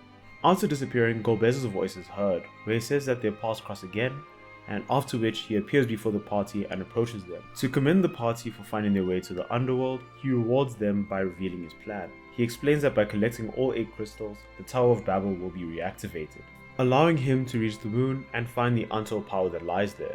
He will laugh at the start of battle and cast Icebind, which stuns the entire party.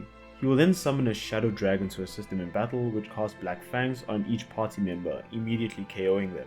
Before reaching Cecil, he is interrupted by the Mist Dragon, which casts Mist Breath on the Shadow Dragon, immediately defeating it. While Golbez is confused by this, a stranger immediately casts Esuna on Cecil and asks if he is okay.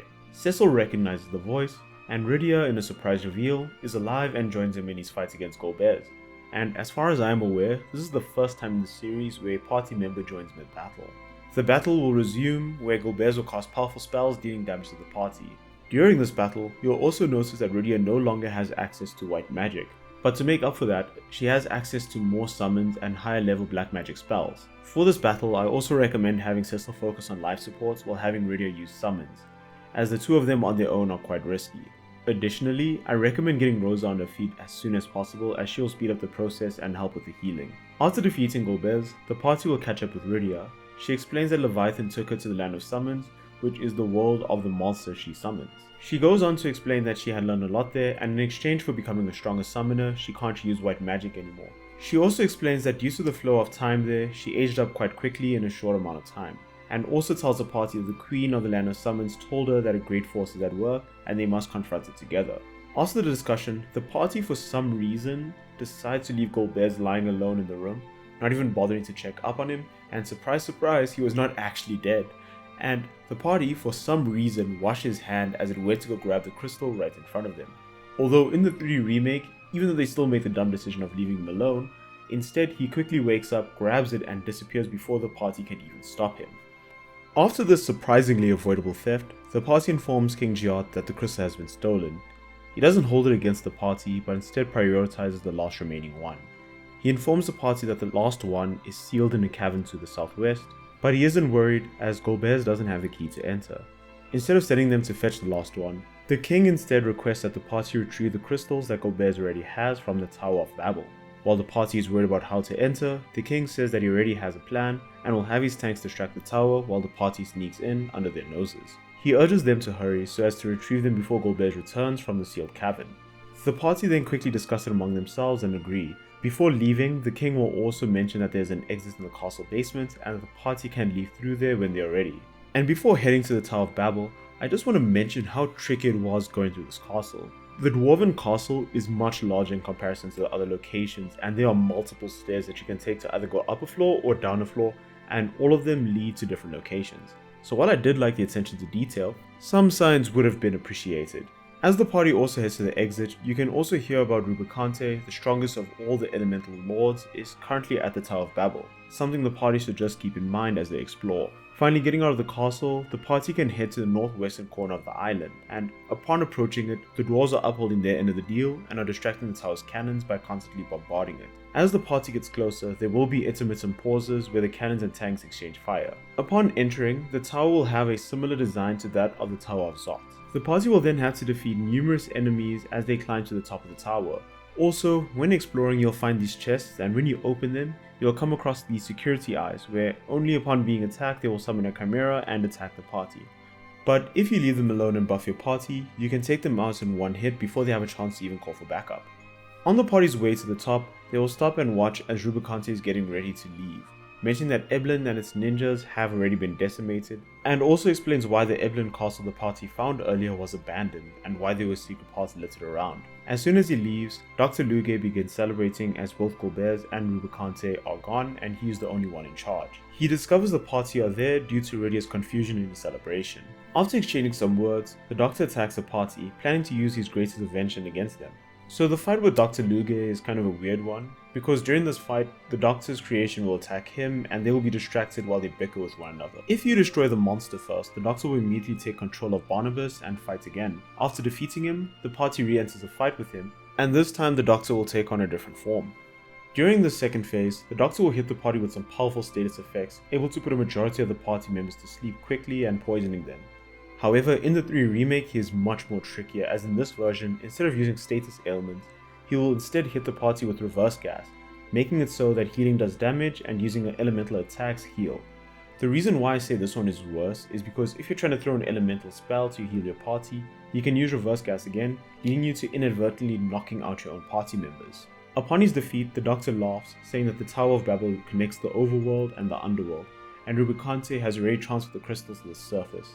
He further adds that his cannons will annihilate the dwarves, prompting the party to urgently stop the cannons. For some reason, even when playing the recordings, the party obtained Dr. Luge's key, and I'm not sure if I missed something or if they forgot to add the part where you obtain it, and so I was a bit unsure what to do next, but I digress. The party rushed to the previous floor and used Dr. Luge's key to open the door to the cannon room. Upon entering, the party defeat the goblins controlling the cannons, but as a final access of their master, they destroy the cannons. The tower immediately starts shaking, and seeing no other choice, Young rushes to the cannons. The party try to stop him, but adamant about his decision, he kicks him out of the room and locks the door behind him. He thanks the party for allowing him to join them on their journey, while they are shouting outside for him to stop. He tells the party to tell his wife that he loves her and says goodbye. Suddenly, an explosion is heard from the room, and Young no longer responds. Having lost a friend, the party leave in silence. Reaching the exit, Golbez's voice is heard again, saying that this game ends now, and destroys the bridge the party is currently on, attempting to throw them in the lava. As they fall, Sid's airship returns in the nick of time and catches them. Upon landing, they inform him about Young's death, with Rydia sobbing and the party in low spirits. Before they can catch their breath, a red-wing airship that was chasing Sid earlier appears. Unable to shake their pursuers off their tail, Sid tells Cecil to take over. He walks to the side of the ship and tells them that once the Enterprise reaches the surface, he is going to seal the entrance with a bomb. He instructs them to find his men in Baron once they reach the surface, and tells Cecil to take care of Rosa. After jumping off the airship, we cut to Sid giving his final words, where he makes a joke about going out with a bang, and subsequently exploding, sacrificing himself to save the party. Returning to the party, they are all in grief after the 2 losses they have just experienced. Kane commenting that they were too hasty to choose death. At a loss for words, Cecil continues to Baron. Reaching the kingdom and speaking to Sid's crew, they'll tell the party that Sid ordered them to attach a hook to the Enterprise. A cutscene will play where they attach the hook and explain that it will allow the Enterprise to carry the hovercraft anywhere, even allowing the party to reach the cave of Eblin, which leads to the Tower of Babel.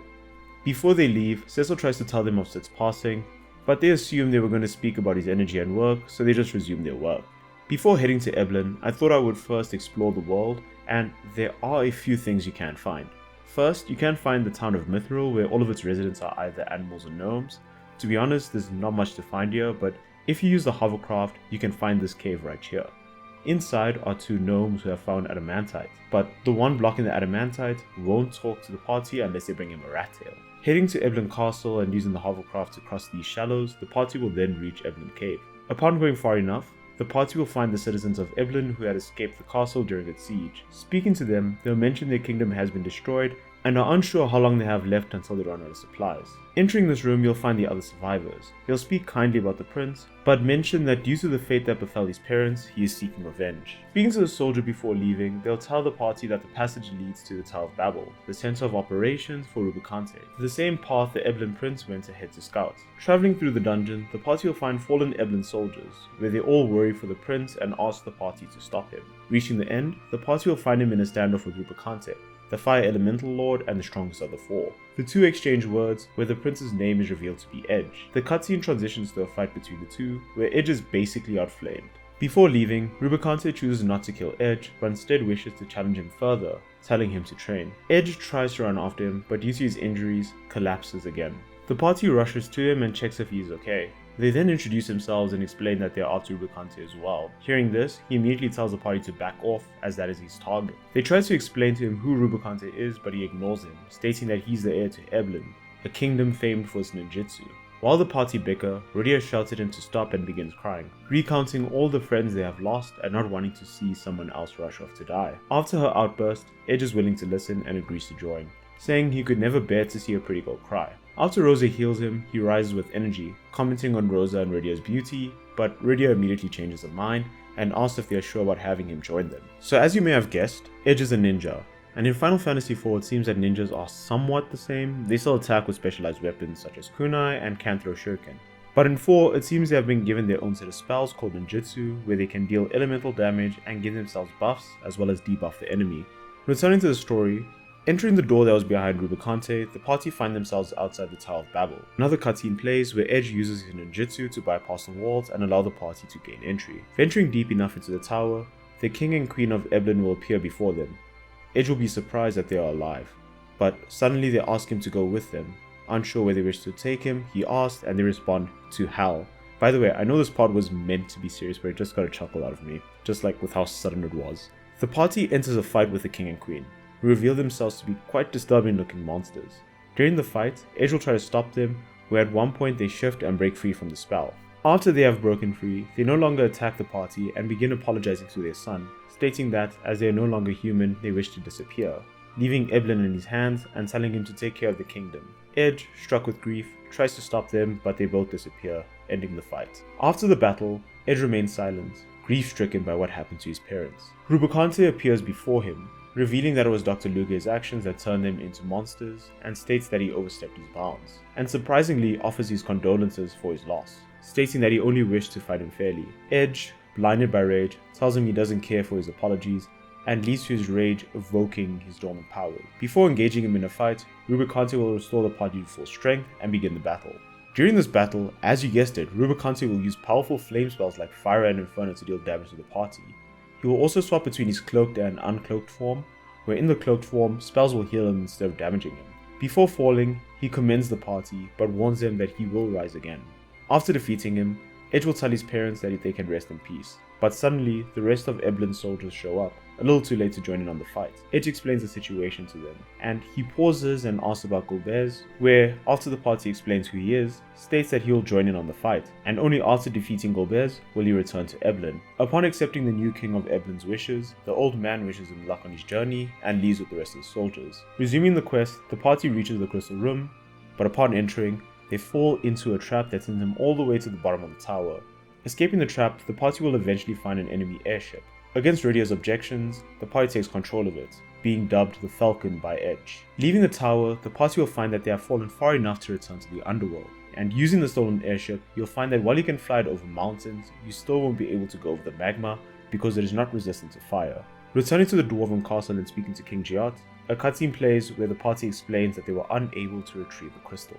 The king mentions that it's only a matter of time before Golbez retrieves the last crystal, as he is trying to open it by force. To make sure the party grabs the crystal first, he hands them Luca's necklace, the key to the cavern, and tasks the party with retrieving it. The party accepts the necklace and the task, but the only issue remaining is how to get to the cavern. Speaking to the dwarves, one of them mentioned that during the chaos they found an old man who was injured and is currently resting in the infirmary. Finding the infirmary, it's revealed that Sid survived the point-blank explosion from earlier and was rescued by the dwarves. A cutscene plays where the party is happy to find that he survived the explosion. Catching Sid up on what has happened thus far and the dilemma of the airship not being able to travel over magma, he immediately jumps out of bed and gets to work on the Falcon. even forcing the medical staff to help him. Once the ship upgrades are completed, Sid returns to bed. A fake-out death then happens again where Sid goes silent and immediately goes to sleep. After thanking Sid, the party can now use the airship to fly over the magma and access new locations. Before heading to the sealed cavern, I would highly suggest flying around and visiting some of the other areas. First, you can find this cavern called Sylvan Cave. This area is a bit of an annoying maze. The reason I say annoying is because it's easy to get turned around here, and also there are these floors that can deal serious damage to the party with every step. So just a bit of a heads up. Make sure you have Rosa cast floats on the party. This will allow them to not take any damage nor waste MP constantly healing the party. Because if you have encounters in here, the party will enter the battle, and if you haven't been healing throughout, you'll most likely just have 1 HP. Traveling far enough, eventually you'll reach this house here containing Sils, and at the end is Young. Speaking to them, they'll mention that he was found near the mouth of the cave, only being able to tell them his name before passing out. Unfortunately, there isn't much to do here at the moment, so we'll need to come back later. Heading to this cavern, the party will find themselves in the Cave of Summons. A short cutscene will play where Rydia mentioned that this cave leads to the Land of Summons and suggests asking Leviathan for help. You'll also encounter lava floors here that act similarly to the acid floors in the Sylvan Cave, so again, I suggest using Float. Reaching the Land of Summons and speaking to the residents, they'll be happy to see Rydia, albeit some are wary of the rest of the party. If you also open this chest here, you'll find a rat tail, something the gnome in the cavern wanted in exchange for adamantite. Heading to the library, you can also read some books about the summons, which speaks about how the Queen of Summons first needs to be defeated before one can face the King of Summons. There's also mention of the God of Summons, and says that they are watching from far away. It mentions that he has never known defeat, and suggests that maybe he can truly be defeated by reflecting his strength at him. Heading to the library basement, the party can find the King and Queen of Summons. Speaking to the Queen, the party can enter a battle with her to prove themselves. When in battle, she transforms into Aethoro, a powerful summon that casts support and healing spells on herself. During the battle, she will constantly change heads and deal heavy damage to a single party member at a time, wiping them out quickly. After defeating her, she'll lend her power to Rydia and give her the summoning spell Aethoro. Aethoro, by the way, is an amazing support that, when used, will either protect the party, heal them for a large amount, or if you have any party members that are down, revive all of them. The only issue is that it's a bit unreliable, because if you're looking for an emergency heal, she might just cast Protect and in a sense not help, so just be mindful of that. Then before speaking to the King of Summons and fighting Leviathan, I suggest healing up and preparing for it, as this fight isn't as bad, but if you're unprepared, he can wipe out the party quite easily. Speaking to the King beside her, he'll commend the party for defeating Aethoro, and accepting his test, a battle will commence where he transforms into Leviathan. During this battle, Leviathan will just spam tidal wave from the party. The reason why I say it isn't difficult if you're prepared is that if you have someone constantly healing the party and don't run out of MP, it becomes more of an endurance test than a difficult fight. After defeating him, he commends the party and allows Rydia to summon him via the Leviathan's summon spell, where upon summoning he'll just cast tidal wave, which will deal a lot of damage to all the enemies. Returning to the story, the party can make their way to the sealed cavern, and interacting with it using Luca's necklace, a bolt of lightning will strike the door and cause it to open.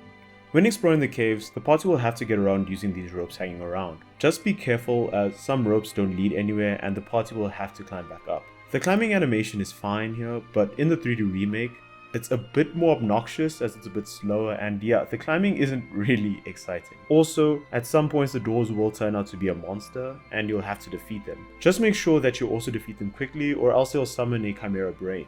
Reaching the bottom, the party will find the crystal and be able to grab it without having to face a boss or something of the like. Leaving the room, the cavern will start shaking and the walls will start closing in on the party. The party will enter battle with the demon wall, where during the battle it will creep closer and closer, attacking the party with either a physical attack or use petrification buildup. So for this fight, it's best to go all in on defense and take it out quickly. After defeating the wall, the party is free to return to their entrance, and upon reaching it, a cutscene will play where a voice will tell Kane that he belongs to him and to bring him the crystal.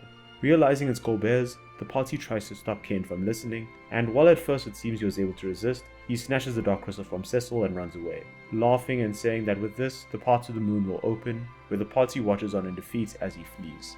The game then cuts to all the crystals, both dark and light, flashing. The Tower of Babel will surge with power as it activates. The party then returns to the Dwarven Castle and explains to King Giot what happened. Man, we have really been laying this down quite a bit since we got here. King Giot speaks of the legend of the Lunar Whale, saying that it is a huge ship born of a dragon. Realizing that the king was reciting the Mysidian legend, he explains that Mysidia exists and that the Elder is constantly praying. Believing the Elder to be praying for the Lunar Whale, King Giot tells the party to make their way to Mysidia at once. The only issue is that the party can't reach the overworld as the entrance is sealed and there's no way to get to it. Sid interrupts, saying that the party can dig through it as he walks into the room. He offers to install a drill on the Falcon and immediately gets to work. During the construction, Sid collapses from being overworked and is rushed to the infirmary to rest. The party gives their thanks to Sid and wishes him a full recovery before leaving, telling him to not worry about them as they'll be fine. With the drill installed on the Falcon, the party can now fly between the overworld and the underworld. So, before heading to Mycelia, there are a couple of things you can do to prepare. First, you can return to Fubble and speak to Young's wife. She'll be happy to hear he is alive, but is confused as to why he won't return home. She gives the party a frying pan and tells the party to smack him on the head with it. Doing as she says, when using the frying pan on him, while the souls aren't too happy about it, it does manage to wake him up. Happy to see them, he gets ready to join them, but before he can do so, the souls stop him and say they will fight in his place as he needs to rest. They do so by permitting Rydia to summon them at any time during battle. When summoned in battle, the souls will cast a spell that heals the party while also dealing damage to the enemy. While it isn't the strongest ability, it is useful for passive healing and damaging, a best of both worlds move. If you also speak to Young's wife after this, she'll thank the party again and reward them with a kitchen knife, which isn't the strongest but is stronger than some weapons. Next, heading to Baron and speaking to the king's ghost, he explains that while he may be slain, he has been given eternal power. He offers to lend his power in battle only if the party can defeat him, where he fights the party as Odin. To be honest, I was over-leveled for this fight at this point, as nothing was stopping me from finding and battling him earlier in the game when the party returns to the surface. So this fight was a bit of a walk in the park. Upon defeating him, he accepts his defeat and Rydia learns the spell Odin. And finally, swapping to the Enterprise, you can return to the gnome guarding the adamantite and give him the rat's tail. In return, he will give you some of the adamantite ore. After that, return to the Falcon and go to the underworld once again. You'll want to find Kokol's smithy here and speak to its blacksmith. The Kokol blacksmith refuses to smith anything unless he gets some adamantite, and giving the ore to him, the party will also have to give him the Sword of Legend. Following and speaking to him again, he'll give us the Holy Sword Excalibur, one of the strongest weapons in the game. Returning to the overworld and heading to Mycelia, the Elder was waiting for the party's return. He'll invite them to join him at the Tower of Worship, whereafter the screen will fade to black and the Mycelian legend will be shown again. At the top of the tower, the mages have gathered to pray for the legend. We cut to the overworld where Whirlpool opens and a giant airship reveals itself. Returning to the party, the Elder reveals that the airship is the legendary Lunar Whale, and he tells Cecil that a voice told him that he needs to fly to the moon using it, as someone awaits him there. To get to the moon, there will be a crystal inside that will take them there. The party enters the Lunar Whale, and the ship is similar to the Invincible in Final Fantasy III, where to fly the ship you'll have to go to its controls instead of just interacting with the airship, although it lacks the portable shops and resting area.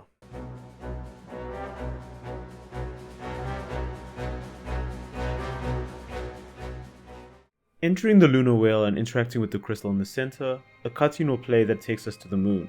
Unfortunately, while the moon has its own dedicated map, it doesn't have many areas to explore like the underworld. There are two major locations, one of which is optional. So before making their way to the giant crystal castle, the party can enter this crater here and find the cave of Bahamut. Here you'll have to face some seriously tough bosses, and at the end, you'll find the god of summons himself, Bahamut. Speaking to him, the party will immediately enter battle with him. So, just a bit of a warning, this is an insanely difficult fight if you don't know the way to defeat him. So, during the battle, Bahamut will spam the move Mega Flare after a countdown, which does insane damage to the party, wiping them all out in an instant. But, if you remember the books from earlier, they suggested that the only way to defeat him is to reflect his strength back at him. So with this in mind, I would recommend casting Reflect on Rosa and having Rydia spam Leviathan or Asura, because surprisingly enough, Mega Flare is able to be reflected, and Bahamut will take damage from it. The reason I recommended this is because at this point in the game, Rosa is the only one who can cast Reflect. And also with her having Reflect on her, she can revive the rest of the party and give them Reflect. The first person I'd recommend maybe reviving is Rydia, because then you can use her Asura to possibly revive the rest of the party, or spam summons to deal damage to Bahamut. After defeating him, he'll commend the party and permit Rydia to summon him, allowing Rydia to learn Bahamut.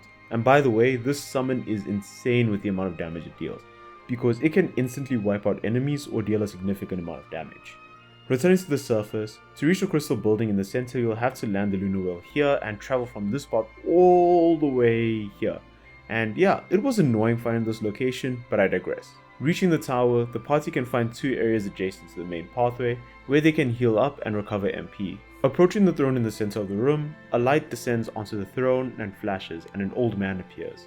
He reveals himself to be Fusoya and is a protector of the slumbering Lunarians. He explains that long ago, a small planet between Mars and Jupiter was on the verge of destruction, and its inhabitants escaped to Earth via a ship. but due to humans still evolving, they created a moon where they could slumber until humans were ready. However, a Lunarian named Zemus refused to sleep and wanted to raise everything on Earth and create a new home there. Fusoya managed to seal him and put him into a deep sleep, but unfortunately, he channeled his power and corrupted some of the inhabitants of Earth, using them to gather the crystals and activate the dimensional elevator in the Giants of Babel, intending to destroy everything on Earth with it. He also explains that his younger brother Kluya built the lunar whale to allow transportation to Earth, bringing with him the Devil's Road and airship technology that was born from his desire to explore. He adds that Kluya fell in love with a woman on Earth and had 2 children, one being Cecil, while the other is not mentioned. Hearing this, Cecil learns the voice he heard on Mount Ordeals was indeed his own father. Fusoya further explains that Cecil received Kluya's power to stop Zemus and his plans. He then goes on to say they now need to head to the Tower of Babel and stop the Giants of Babel. Lending his power to the party to enter the tower, he joins the party. Before continuing, Fusoya is similar to Tala as he is a sage as well and has access to all types of black and white magic. But unlike Tala, Fusoya can use Meteor and Flare. Earlier, I also spoke of another support that can cast Reflect. Well, Fusoya is that second character, so if you want to go into battle with Bahamut with a bit more support, you can recruit him first and then fight him. Before leaving, you can also head to the room behind Fusoya's throne. In here, you'll find 8 crystals in the room as well as a door to the central core, the location of Zemus and the slumbering Lunarians. Interacting with them, they will reveal that the crystals on Earth help maintain the equilibrium that keeps the moon in orbit. They also explain that they keep Zemus sealed away, and Zemus himself raised his own barrier from within to seal the path to the core. Returning to the lunar whale, we can then fly back to Earth. A cutscene plays where the party discovers that they are too late to stop the awakening of the Giants of Babel. We then cut to the Giants of Babel rising and laying waste to everything in its path with a massive destructive beam. But suddenly the Giants is attacked by a group of tanks from the underworld. It's revealed that King Giot and his daughter, a questionable move on the father's part to bring his own daughter here, but anyway, have joined the fight. It's also shown that Young is in one of the tanks wishing to help the party in any way he can. Following that, a group of airships arrive, where Sid and Edward are assisting in fighting off the Giants. It's also revealed that the Elder revived the twins off screen and they are aiding in the battle against the Giants. Taking advantage of the Giants' confusion, the party uses Sid's airship to sneak into the Giants and destroy its core. I have been saying Giants way too much. While making their way to the core, the party will be stopped by the revived Elemental Lords, who reveal that Zemus has granted them a second chance at life, and watching the party battle has taught them the value of teamwork. Before fighting, Rubicante heals the party and they enter a gauntlet where they'll have to fight each of the Elemental Lords one by one in the order they face them. There isn't much to add here, the bosses function the same as when the party first faced them, so the strategies from before still apply, but this time they have more moves at their disposal. After defeating them and making their way up the stairs, they reach the core. The party will then enter a fight with it. During the battle, there will be 2 small nodes and a large spear, which is the CPU at the back. The attack node will deal constant damage to the party, while the defense node will constantly heal the CPU. While the 2 nodes are present, the CPU won't attack, but it will reflect damage to the party if they try to use magic to damage it. Once all of the nodes are defeated, the CPU will use Globe 199, which deals a lethal amount of damage to a member of your party, knocking them out instantly. Eventually, the other nodes will regenerate and you'll have to defeat them. For this fight, it's best to ensure that 2 people are constantly healing and making sure that Rydia can always use Bahamut as the damage bypasses the reflect. This will also be a lengthy battle, so just be prepared for that. After defeating the CPU, Golbez will run in and Fusoya will break the hold that Zemus has over his mind. Golbez will stop and be confused as to why he had so much hatred inside himself, after which he reveals that he is the son of Kluya and is Cecil's brother. Fusoya explains to Golbez that he was a puppet in Zemus' plan and that he was chosen because he is part Lunarian. Cecil is shocked and distraught over the fact that he was fighting against his own brother the entire time, and can't help but wonder what would have happened if it were him instead of Golbez that was mind controlled. Golbez explains that he was chosen as he had evil in his heart and Zemus took advantage of that. And after explaining himself, he leaves to fight Zemus, but before going, Fusoya joins him. The party question if Cecil wants this, but he's struggling to accept that the person he wanted revenge against was his brother all along. But before they can go any further, the giant begins to shake, and Cecil is unable to focus. Cain then appears again, although the party don't trust him this time. However, Rosa tells him to hurry and they all follow him, escaping to the lunar whale. Cain tries to speak to them, but Edge is not over the betrayal that he experienced last time. Thus, Rosa has to step in and stop them from fighting and defend Cain. Cain, confused, she explains the situation to him about Cecil and Golbez and tells him about Zemus. After hearing this, Cain decides to follow Golbez and Fusoya and wishes to fight against Zemus as well. Then coming to an agreement, Edge also wishes to fight Zemus as well. Cecil, returning to his senses, decides that they are to head to the moon and fight. However, he then tells Rydia and Rosa that they can't come along as it will be too dangerous. At first they protest, but Cecil is adamant, thus causing Rosa to leave without a word and Rydia to leave in a huff. Having left, the three set off to the moon, ready to fight Zemus. But before they can disembark, it's revealed that Rosa hasn't left and states that she doesn't want them to be apart and whatever happens doesn't matter as long as they're together. After making up with one another, Rydia reveals to also be there as well, and Cecil finally understands that the war is all of theirs and agrees that they need to fight together. Returning to the crystal tower and standing on the glass panel, the crystals guide the party towards the core, where they are teleported to Lunar Subterrane, the final leg of the journey. In this area, the party will have to make their way to Zemus, but like the previous installments, if you explore the area, the party will find legendary weapons like Murasame, Ragnarok, etc. However, for the Ragnarok fight, you'll fight a dark version of Bahamut. The same strategy as before works, but this time Bahamut will also use Reflect and Flare on itself to deal damage to the party. Reaching the core, the party will find Golbez and Fusoya about to confront Zemus. They then enter battle with one another, where it seems that Fusoya and Golbez were actually able to defeat Zemus. The party goes on and congratulates them, but Cecil is still unable to speak to his brother. While distracted, a flame appears in place of Zemus. It reveals that it is the hatred of him and doubles itself Zeromus. Golbez and Fusoya then enter battle with it once more. However, the attacks are useless against it, and in a last effort, Golbez tries to use the crystal on it, but due to him using the power of the dark, the crystal cannot cleanse his sin. It immediately defeats them using Meteor, and the battle ends. We cut to the people on the Tower of Worship watching the battle unfold. The Elder tells everyone to pray for them and the planet, and instructs Param and Pollum to gather everyone's wishes and send them to Cecil. Everyone that the party has met on their journey begins praying for their safe return, each giving words of motivation. We return to Cecil, who stands again, and Golbez gives him the crystal and tells him to use it against him. The party enters a battle with Zeromus, where the party are revived by the prayers that all their friends and allies are sending them, restoring them to full health. During this battle, the party will be in this fast-moving area, which is due to Zeromus' time distortion. The party will be unable to do damage until Cecil uses the crystal. Upon using it, Zeromus reveals his true form, where he turns into this large beast. During this battle, he will constantly use attacks such as Big Bang and Flare, which deals a large amount of damage to your entire party. He will also remove buffs or magic on the party through the use of Black Hole. I strongly recommend that you keep Rosa on healing duty and spam Bahamut, because if you aren't careful with Zeromus' rate of attack, it's easy for the party to get wiped. Before Zeromus perishes, he will say that as long as evil exists in the hearts of the living, he will not perish, finally dissipating. After that, Fusoya will commend the party and say humans have evolved beyond Lunarians already. Kane, bothered by Zeromus' last words, is told by Fusoya that true evil will never die and that all living creatures have it alongside goodness. Thereafter, Fusoya states that he will return home, and the party says they plan to do the same. Before leaving, Golbez asks if he can join Fusoya, as he cannot return home after all he has done and would like to meet his father's people. Fusoya accepts this, but warns him that he needs to be prepared for a long sleep. And before leaving with Fusoya, Golbez speaks to Cecil and says he heard him shout his name in worry earlier, and asks if he has forgiven him. But Cecil is unable to answer, leading to Golbez believing that he hasn't, and leaves. The party rushes to Cecil, asking if this is what he truly wants. Finally building up the courage, Cecil runs towards him before he leaves and says goodbye to his brother, where Golbez is surprised by his words and thanks him. We cut to the solar system, where the Mysidian legend is read again. One born of a dragon, bearing the darkness and light, will rise to the heavens over the still land. The moon's light eternal brings a promise to earth with bounty and grace. Before long, the moon would set forth on a voyage once more, seeking out its light. Though of shed blood, time's march keeps the two separated, one on Earth, one on the moon. After the legend is shown, the lunar whale returns to Earth, where cutscenes play out showing the party returning to their lives. In Mysidia, Pollum and Param are shown to be returning to their studies. In Eblin, Ed is learning to be king, albeit he is still struggling to grapple the basics and can't stop thinking about Rydia.